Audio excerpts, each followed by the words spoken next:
Hi, this is Jason. We're the Tech Savvy Teachers from the Northwest Council for Computer Education, and this is an unboxing video of the new Kindle Fire, the $50 Kindle Fire. You can see more about our review of this particular unit in the coming weeks at our blog, blog.ncce.org. I thought I'd give you a quick look at what the package looks like and my initial thoughts on the hardware. So I did pre-order this, which means it came today, the release day.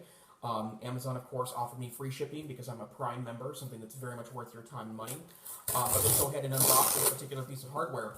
What's really interesting to me about this particular item is that the $50 tablet seems to fulfill the dream of 10 years ago of the $100 laptop. There was a movement to put $100 laptops in the developing world with the idea that a laptop can be a very transformative experience. And of course, the $50 tablet is half that price a decade later, but more importantly, $50 tablets, in my opinion, are almost throwaway items. You can expect them to be kind of interesting pieces that can be bought, at a grocery store countertop where you buy gum or candy. And so I'm very interested in what this particular device may or may not do and how functional it is to a student or teacher inside an educational environment.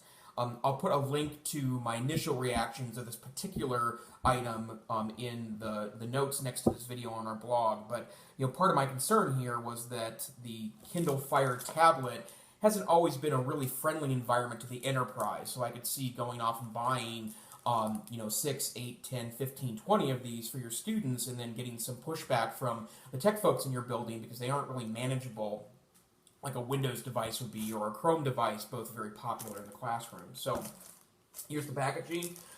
It's a bright yellow. What's interesting to me, of course, is that it looks like it was made to hang up, next to the gum and candy in the drugstore aisle. It's obviously meant to be mass marketed, so that's an interesting piece to me. I'm going to open up the packaging now and pull out the tablet.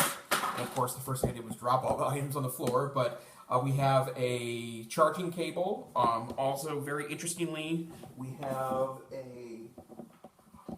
there we go, a USB charger. This is also interesting to me because this was an item that Amazon sold separately with some of the early Kindle devices, the black and white ebook Kindle devices.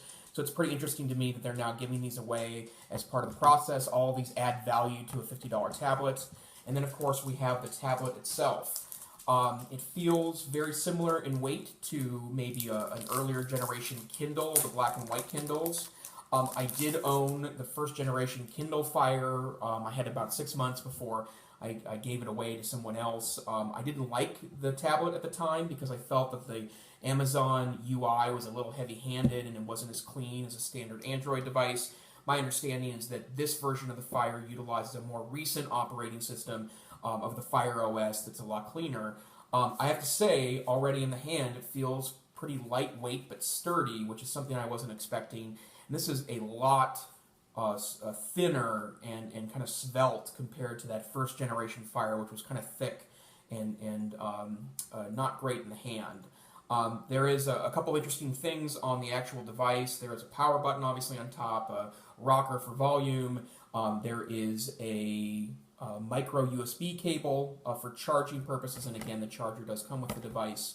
And then the thing that's most interesting to me is that unlike a lot of Android devices, modern Android devices, this comes with a micro SD card slot, which takes up to 128 gigabytes of space. And the reason why that's an interesting prospect to me is because this is a really, really thin on storage, 8 gigabytes total, which is half of what standard phones come with now.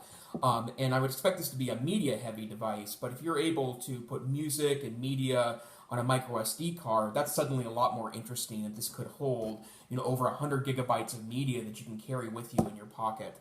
And, obviously not everyone's pocket, but this is a small enough device that it's fairly portable. So that's my first look at the Amazon Kindle Fire tablet, what they're advertising as a most sensible tablet, which is an interesting tagline. We will be reviewing this device in greater detail in coming weeks at the Tech Savvy Teacher blog, blog.ncce.org. And again, my name is Jason. I'm one of the Tech Savvy Teachers in residence for NCCE, and thanks for watching my unboxing video. Have a great day.